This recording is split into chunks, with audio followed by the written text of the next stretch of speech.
Everyone মেৰি Christmas আৰু আপোনালোক সকলোকে স্বাগতম জনাইছোঁ মোৰ প্ৰথমটো লং ব্লগলৈ। আজিলৈকে দিয়া নাছিলোঁ মই চেনেলটো লং ব্লগ, তো আজি ভাবিলোঁ এটা লং ব্লগ বনাওঁ। যিহেতু আজি ঘৰত বায়ে বনাইছে ম'ম' আৰু যিহেতু এতিয়া ঠাণ্ডা দিন ম'ম' খাই খুব ভাল লাগে, তো ব'লক ব্লগটো ষ্টাৰ্ট কৰোঁ। এইফালে পূৰা এতিয়া প্ৰিপেৰেশ্যন চলি আছে। এইফালে আমাৰ বাৰ ফ্ৰেণ্ড, এইফালে আমাৰ বা ম'ম' বনাইছে ক ম'ম' বনাইছে ক'লোৱে আৰু এইফালে এতিয়া বনাইছে ম'ম' এইটো কি কয় যে দো ময়দা দো। তাৰপিছত এইফালে এইখিনি মই কৰিলোঁ দেই, এইখিনি বন্ধা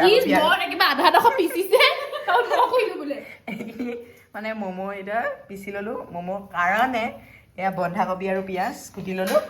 এইফালে এতিয়া নহৰু গুচাই আছে, আদা, চবে নিজৰ নিজৰ কাম কৰি আছে আৰু মই নিজৰ কাম কৰি আছোঁ ব্লগ কৰা। তাৰপিছত কাশ্মীৰী, এইফালে দিলে মিট মছলা, তাৰপিছত ধনিয়া পাউডাৰ, হৈ যাব ন কাশ্মীৰী চিলি পাউডাৰ, এতিয়া তাৰপিছত ইয়াতে আৰু কি দিলে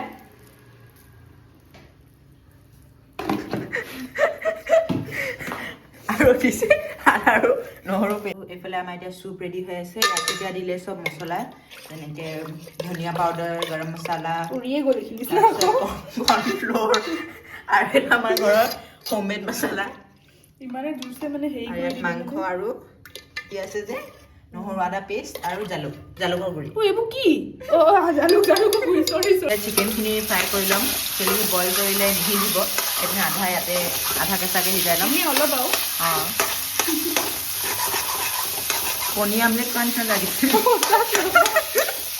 সেইটো আমাৰ ঘৰত নাছিল ম'ম' ষ্টিমাৰ, সেইবাবে এতিয়া আমি তাত তৰিকা লগাব লগা হ'ল।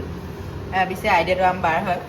এই তলত সেই চচপেনত চুপখিনি বইল কৰিছে আৰু চুপৰ পৰা ওলোৱা ধোৱাখিনি